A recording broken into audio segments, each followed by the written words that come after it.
کہ کرسچنز کے ساتھ مظالم ہے تو وہ ان کے ساتھ ہوتے. ہندو اگر اس وقت اپریسڈ ہوتے اور مسلمان ظلم کر رہے ہوتے تو وہ ان کے ساتھ ہوتے، کیونکہ ان کو مظلوموں کے ساتھ کھڑا ہونا تھا، ان کو اپنی کمیونٹی کے ساتھ نہیں کھڑا ہونا تھا. ان کو ورنہ تو وہ وکیل تھے، وہ اپنے پروفیشن کو ٹائم دیتے، نہیں، وہ اپنے لوگوں کے ساتھ اس لیے کھڑے ہوئے کہ ان کے لوگ مظلوم تھے. اس وقت مسلمانوں کے ساتھ تفریق ہو رہی تھی. جناح صاحب آخری دم تک انصاف کے لیے جدوجہد کرتے رہے، اور آخری دم تک جناح اور اس کی ٹیم کے ساتھ، مسلم لیگ کے فالوورز کے ساتھ، اور پاکستان، نئے بننے والے پاکستان کے نئے آنے والے نظام کے ساتھ ٹکراؤ میں تھے. اس دور کو آپ دیکھیں گے تو یہ نہیں کہ صرف ابتدا میں ان کے ساتھ زیادتی ہو رہی تھی. چند آپ کو مثالیں دوں. طے کیا گیا کہ وہ علاقے مل کر پاکستان بنائیں گے جہاں مسلم اکثریت ہوگی. کشمیر میں مسلم اکثریت تھی، مگر جو راجا تھا،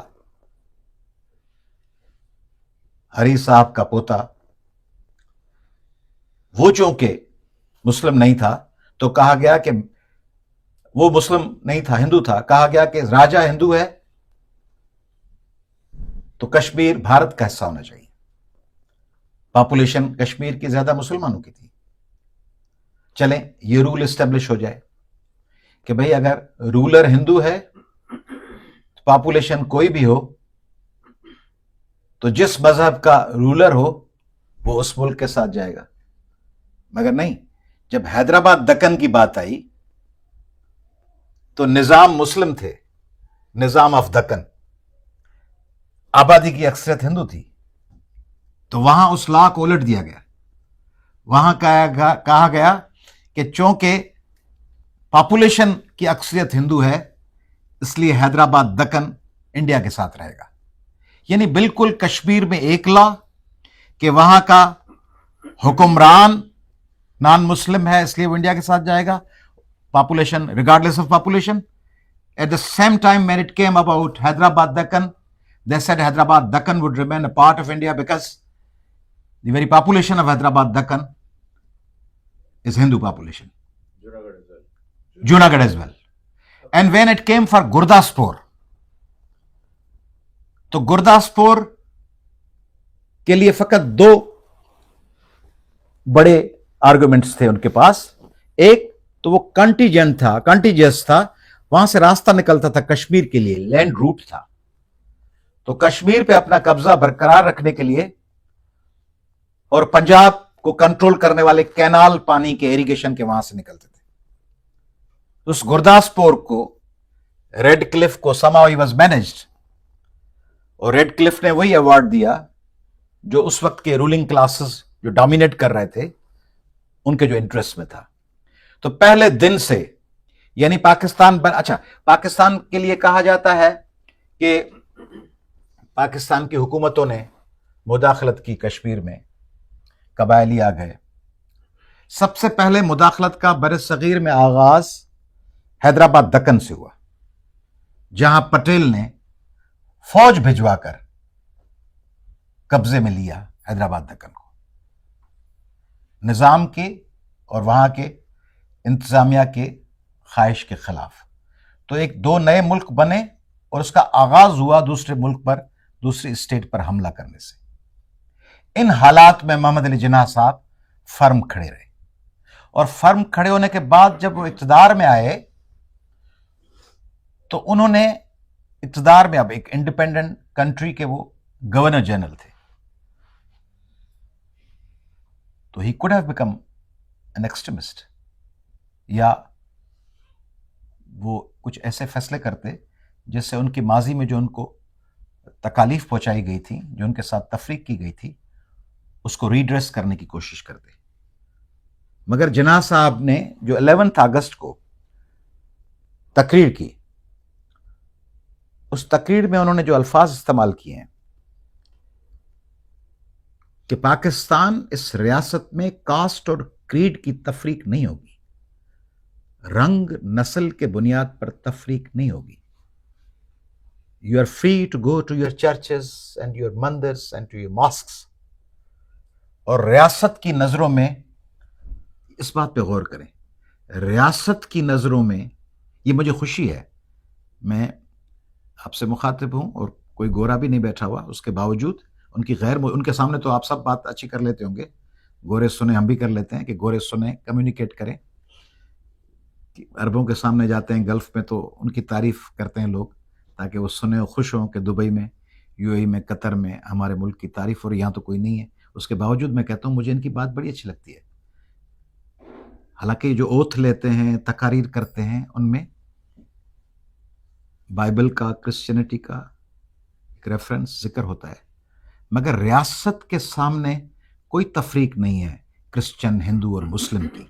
یہ بڑی پازیٹیو بات ہے امریکن ریاست کی، یورپین ریاستوں کی، کہ ریاست کے، اور اب یو اے میں بھی، اور اب موسٹ پرابیبلی آگے چل کر سعودی عرب میں بھی، قطر میں بھی، ملیشیا میں بھی، ٹرکی میں بھی، ریاست تفریق نہیں کرتی کہ میرا یہ بچہ ہندو بچہ ہے یا کرسچن بچہ ہے یا مسلم بچہ ہے، شیعہ بچہ ہے یا سنی ہے یا آغاخانی ہے یا بوری ہے.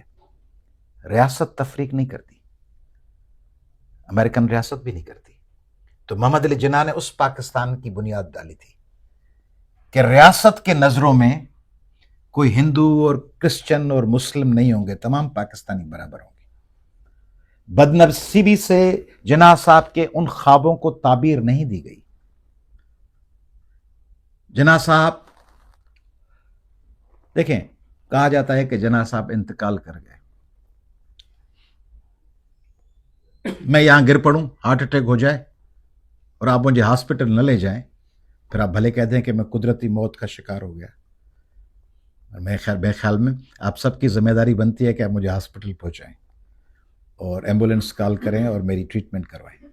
اگر آپ نہیں کروا رہے اور مجھے جال کے گاڑی میں چھوڑ کے آئیں اور پرسان حال نہ ہو کوئی، اور پھر میں ہوں گورنر جنرل اور میں ہوں فاؤنڈر، اور مجھے بھجوا دیں زیارت، اور زیارت میں نہ ہو علاج، نہ ڈاکٹرز، اور پھر ایمبولینس کھڑی رہے کراچی کے راستوں پر اور کوئی پرسان حال نہ ہو.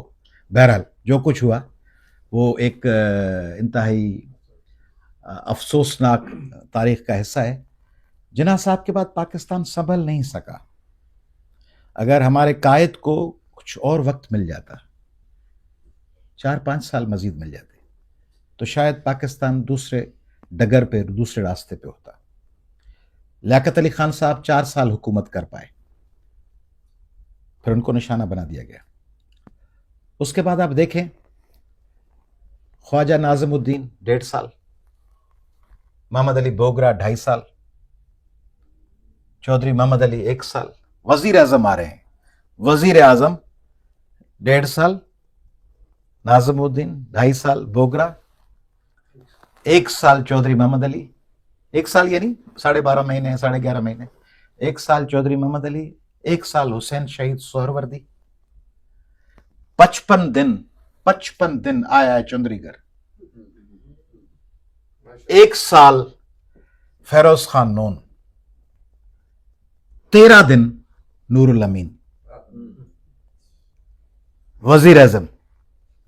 پھر آپ کہتے ہیں، آپ یعنی ہم سب کہتے ہیں کہ بھئی ترقی نہیں ہو رہی، کسی کو موقع ہی نہیں دیا گیا. جو آئے اس کو پکڑ کے پٹک کے ہلا کے، ذوالفقار علی بھٹو پھانسی چڑھ گئے، نواز شریف ہٹ گئے، سب لوگ جو آتے ہیں، محمد خان جوڑن جو برطرف، بے نظیر شہید کر دی گئی. ابھی ایک پرائم منسٹر اور جیل میں ہے، ایک شاید کچھ عرصے کے بعد جیل میں چلا جائے. صدر بھی جیل میں تھے پچھلے دنوں. تو جب ہم دوسرے ممالک کے ساتھ اپنے کو کمپیئر کرتے ہیں تو ہم کہتے ہیں انہوں نے یہ کیا، انہوں نے یہ کیا. ان کو یہ کرنے کا موقع ملا، ان کو یہ موقع ملا کہ اچھا کام کریں تو اچھا کام کنٹینیو کریں، اور اگر نہ کریں تو لوگ خود ان کو ہٹا دیں. مگر جب آپ لوگوں کو خود جبرن ہٹا دیتے ہیں تو سمپیتھی پیدا ہوتی ہے اور ٹکراؤ بھی پیدا ہوتا ہے. تو ایک طرف یہ ہو رہا تھا، دوسری طرف ایک انکیپیبل، ایک انتہائی، یعنی کاؤنسلر بننے کا اہل بھی نہ ہو، وہ غلام محمد 4 سال بیٹھا رہا گورنر جنرل بن کے. جس کے منہ سے رال بہ رہی ہے، جو اپنی مرضی پہ، اس کے لیے پڑھیں جا کے قدرت اللہ شہاب کی کتاب شہاب نامہ، تو پتہ چلے گا کہ پاکستان ملک، اور پاکستان یہ والا نہیں، ایسٹ اور ویسٹ پاکستان، ان کے اوپر کون بیٹھا ہوا ہے؟ ملک غلام محمد بیٹھے ہوئے ہیں، رانی بیٹھی، رانی کا عاشق جنرل یحییٰ بلوا رہا ہے اس کو، یہ آ جاؤ، وہ آ جائے، فلاں شہنشاہ ایران آ رہے ہیں، اداکارہ نیلو کو بلوا لو، وہ رقص کرے گی. پتہ نہیں کیا تھا، کیا حساب تھا، کس قسم کے لوگ تھے، اور کس قسم کے لوگوں کو ہمارے اور آپ کے بزرگوں نے چلنے دیا، کیونکہ اس وقت ہمارے دادا پردادا تھے نا، یا والدین، انہوں نے ان کو ٹالریٹ کیا. تو یہ جو محمد علی جناح صاحب کی جدوجہد تھی، ان کی جو سٹرگل تھی، ان کی جو کوششیں تھیں، ان کو ہم نے اپنی طرف سے جان لڑا دی ہے ان کو تباہ کرنے کے لیے. جان لڑانی چاہیے تھی ان کو بچانے کی، ہم نے جان لڑائی کہ ان کو تباہ کیسے کیا جائے، برباد کیسے کیا جائے. تو محمد علی جناح نام تھا پروگریسو اسٹرگل کا، نام تھا ڈسکرمنیشن کے سامنے کھڑے ہونے کا. اگر مجھے ابھی ایک چھوٹے بچے یا ایک اسٹوڈنٹ یا ایک طالب علم کی حیثیت سے جناح صاحب کہیں مجھے مل جائیں اور میرے بس میں ہو کہ ان کو میں کو مشورہ دوں، اور میرا مشورہ سننے کے لیے ان کے پاس وقت ہو، کیونکہ اتنے بڑے شخص، تو میں ان کو ایک مشورہ تو یہ دینا چاہتا کہ پاکستان میں ایسا بیج بو جائیں آپ کہ انتہا پسندی کے لیے کوئی جگہ نہ بچے. لکم دینکم ولی الدین، لا اکراہ فی الدین، ولا تسبوا الذین یدعون من دون اللہ ولا دین. تم ان کے خداؤں کو برا نہ کہو، کہیں وہ تمہارے سچے خدا کو کچھ نہ کہہ دیں. وہ دین، اس میں انتہا پسندی کی، فینیٹسزم کی، وائلنس کی، دہشت کی، دوسروں کو واجب القتل قرار دینے کی کوئی گنجائش نہ ہو. اور جناح صاحب یقیناً ان کا راستہ بھی یہی تھا. اور دوسرا میں انہیں شاید مشورہ یہ دیتا کہ جناح صاحب، بنگالی ہمارے بھائی ہیں، پاکستان کی بنیاد رکھنے کی ذمہ داری سندھ اور بنگال نے اپنے کندھوں پہ اٹھائی تھی. سندھ نے قرارداد پاکستان پیش کی اور بنگالیوں نے مسلم لیگ کو ایک طاقت بنایا. بنگالی ہمارے بھائی تھے، ہمارے ساتھ میدان میں لڑے. کاش ان کی زبان کو، ان کی ثقافت کو، ان کی پٹسن کو، ان کی اکنامک پروڈکشن کو آپ کے بعد آنے والے لوگوں کے لیے راستہ پیو کیا جائے. Let it not be said of the next rulers that they walked a path but never left an imprint. There should have been imprints of equality, justice, peace, tolerance and harmony. جناح صاحب کچھ ایسا کر کے جائیں، اور وہ یقیناً کرتے اگر ان کے پاس ٹائم ہوتا. اور کیسے بدنصیب لوگ ہیں ہم کہ ایک شخص نے سخت بیماری میں اپنی زندگی تفریق کے خلاف، انسانی حقوق کی خلاف ورزی کے خلاف، نسل پرستی کے خلاف، ایکسٹریمزم کے خلاف لڑتے ہوئے گزاری.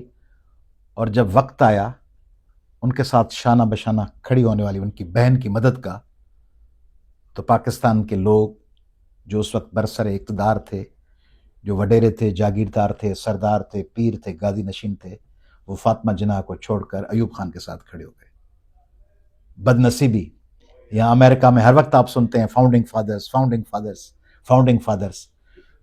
وہ فاؤنڈنگ فادرز کے ساتھ فاؤنڈنگ مدرز بھی ہوتی ہیں. Founding mothers. تو یہ جو فاؤنڈنگ مدر تھی فاطمہ جناح، اس کے سامنے ہم سب اور ہمارے بڑے ایوب خان کے ساتھ کھڑے ہوئے. تو یہ بدنصیبی ہے. بہرحال حالات مشکل ہیں پاکستان میں. میں مزید ٹائم نہیں لوں گا آپ کا.